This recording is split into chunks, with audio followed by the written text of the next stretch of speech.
নমস্কার বন্ধুরা, গল্প পোকাতে তোমাদের সকলকে স্বাগত জানাই। আজ আমরা শুনব উপেন্দ্র কিশোর রায়চৌধুরীর লেখা বোকা কুমিরের কথা। কুমির আর শিয়াল মিলে চাষ করতে গেল। কিসের চাষ করবে? আলুর চাষ। আলু হয় মাটির নিচে, তার গাছ থাকে মাটির উপরে, তা দিয়ে কোনো কাজ হয় না। বোকা কুমির সে কথা জানতো না। সে ভাবলে বুঝি আলু তার গাছে ফলে। তাই সে শিয়ালকে ঠকাবার জন্য বললে, ও শিয়াল পণ্ডিত, গাছের আগার দিক কিন্তু আমার, আর গোড়ার দিক তোমার। শুনে শিয়াল হেসে বললে, আচ্ছা তাই হবে। তারপর যখন আলু হলো, কুমির তখন সব গাছের আগা কেটে তার বাড়িতে নিয়ে এলো। এনে দেখে তাতে একটু আলু নেই। তখন সে মাঠে গিয়ে দেখলো শিয়াল মাটি খুঁড়ে সব আলু তুলে নিয়ে গেছে। কুমির ভাবলে, তাই তো, এবার বড্ড ঠকে গিয়েছি।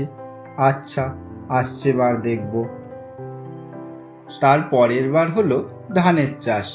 এবার কুমির মনে ভেবেছে আর কিছুতেই ঠকতে যাবে না। তাই সে আগে থাকতেই শিয়ালকে বললে, ও শিয়াল ভাই, এবার কিন্তু আমি আগার দিক নেব না, এবার আমাকে গোড়ার দিক দিতে হবে। শুনে শিয়াল হেসে বললে, আচ্ছা তাই হবে। তারপর যখন ধান হলো, শিয়াল ধান শুধু গাছের আগা কেটে নিয়ে গেল। কুমির তো এবারে ভারী খুশি হয়ে আছে, ভেবেছে মাটি খুঁড়ে সব ধান তুলে নেবে। ও কপাল, মাটি খুঁড়ে দেখে সেখানে কিছুই নেই, লাভের মধ্যে খড়গুলো পেল। তখন কুমির তো বড্ড চটেছে আর বলছে, আচ্ছা শিয়াল, দাঁড়াও, এবার শিয়ালের বাচ্চা তোমাকে দেখাচ্ছি। এবারে আর আমি তোমাকে আগা নিতে দেব না, সব আগা আমি নিয়ে আসব। সেবার হলো আখের চাষ। কুমির তো আগেই বলেছে এবার আর সে আগা না নিয়ে ছাড়বে না। কাজেই শিয়াল তাকে আগাগুলো দিয়ে নিজে আখগুলো নিয়ে ঘরে বসে মজা করে খেতে লাগলো। কুমির আখের আগা ঘরে এনে চিবিয়ে দেখলো খালি নোনতা, তাতে একটুও মিষ্টি নেই। তখন সে রাগ করে আগাগুলো সব ফেলে দিয়ে শিয়ালকে বললে, না ভাই, তোমার সঙ্গে আমি আর চাষ করতে যাব না, তুমি বড্ড ঠকাও। কুমির দেখলে সে শিয়ালের সঙ্গে কিছুতেই পেরে উঠছে না। তখন ভাবলে, ও ঢের লেখাপড়া জানে, তাতেই খালি আমাকে ফাঁকি দেয়। আমি মূর্খ লোক, তাই তাকে আটকাতে পারি না। অনেকক্ষণ ভেবে কুমির ঠিক করলো যে নিজের 7টা ছেলেকে শিয়ালের কাছে দিয়ে খুব করে লেখাপড়া শেখাতে হবে। তার পরের দিনই সে ছানা 7টাকে সঙ্গে করে শিয়ালের বাড়ি গিয়ে উপস্থিত হলো। শিয়াল তখন তার গর্তের ভিতরে বসে কাঁকড়া খাচ্ছিল। কুমির এসে ডাকলে, ও শিয়াল পণ্ডিত, শিয়াল পণ্ডিত, বাড়ি আছো? শিয়াল বাইরে এসে বললে, কি হে ভাই, কি মনে করে? কুমির বললে, ও শিয়াল ভাই, এই আমার 7 ছেলেকে তোমার কাছে এনেছি। মূর্খ হলে করে খেতে পারবে না যে, তাই তুমি যদি এদেরকে একটু লেখাপড়া শিখিয়ে দাও। আড়ালে নিয়ে বললে, পড়তো বাপু, কানা খানা গানা ঘানা, কেমন লাগে কুমির ছানা? এই কথা বলে সেটার ঘাড় ভেঙে খেয়ে ফেলল। পরদিন যখন কুমির তার ছানা দেখতে এলো, তখন শিয়াল তাদের একটি করে গর্তের বাইরে এনে দেখাতে লাগলো। 6টিকে 6বার দেখালে, শেষটাকে দেখালে 2বার। বোকা কুমির তা বুঝতে না পেরে ভাবলো 7টাকেই দেখানো হয়েছে। তখন সে চলে গেল। আর অমনি শিয়াল ছানাগুলোর একটাকে আড়ালে নিয়ে বলল, পড়তো বাপু, কানা খানা গানা ঘানা, কেমন লাগে কুমির ছানা? এই কথা বলে সেটার ঘাড় ভেঙে খেয়ে ফেলল। পরদিন কুমির তো ছানা দেখতে এলো। শিয়াল একটি করে গর্তের বাইরে এনে 5বার 5টাকে দেখালো, শেষটিকে দেখালো 3বার। তাতেই কুমির খুশি হয়ে চলে গেল। তখন শিয়াল ঠিক আগের মতোই করে আবার একটা ছানাকে খেলো।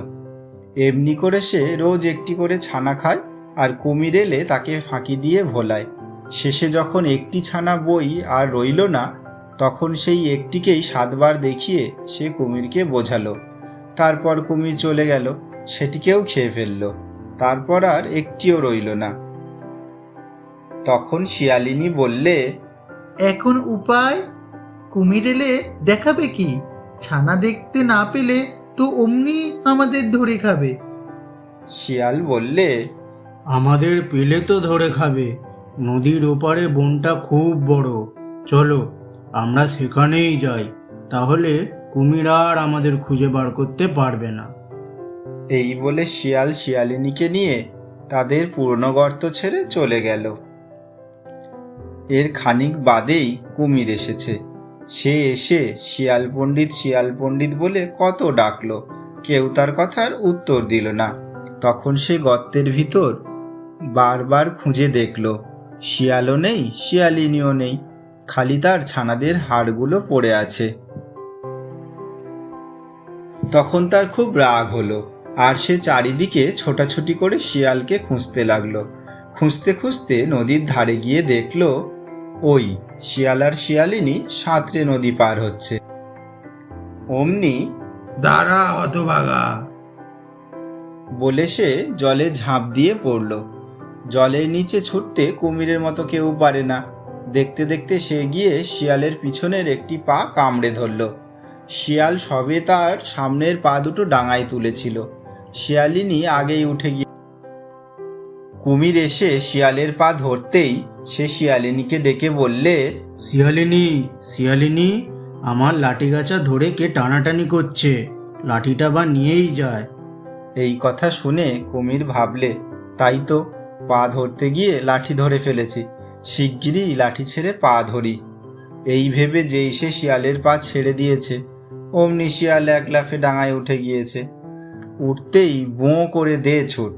তারপর বনের ভেতরে ঢুকে পড়ে আর কার সাধ্য তাকে ধরে। তারপর থেকে কুমির কেবলই শিয়ালকে খুঁজে বেড়ায়, কিন্তু শিয়াল বড্ড চালাক, তাই তাকে ধরতে পারে না। তখন সে অনেক ভেবে একদিন ফন্দি করল। কুমির একদিন চড়াই গিয়ে হাত পা ছড়িয়ে মরার মতো পড়ে রইল। তারপর শিয়াল আর শিয়ালিনী কচ্ছপ খেতে এসে দেখল কুমির কেমন হয়ে পড়ে আছে। তখন শিয়ালিনী বললে, মরে গেছে মনে হয়, চলো খাই। শিয়াল বললে, দাঁড়াও একটু দেখে নি। এই বলে সে কুমিরের আরেকটু কাছে গিয়ে বলতে লাগলো, না, এটা দেখছি বড্ড বেশি মরে গেছে। বেশি মরাটা আমরা খাই না, যেগুলো একটু আধটু নড়ে চড়ে আমরা সেগুলোই খাই। তা শুনে কুমির ভাবলে, একটু নড়ি চড়ি, নইলে খেতে আসবে না। এই মনে করে কুমির তার লেজের আগাটুকু নাড়াতে লাগলো। তা দেখে শিয়াল হেসে বললে, ওই দেখো লেজ নড়ছে, তুমি তো বলছিলে মরে গেছে। তারপর আর কি তারা সেখানে দাঁড়ায়? তখন কুমির বললে, বড্ড ফাঁকি দিলে তো, আচ্ছা এবার দেখাবো। একটা জায়গায় শিয়াল রোজ জল খেতে আসতো। কুমির তা দেখতে পেয়ে সেখানে গিয়ে লুকিয়ে রইল।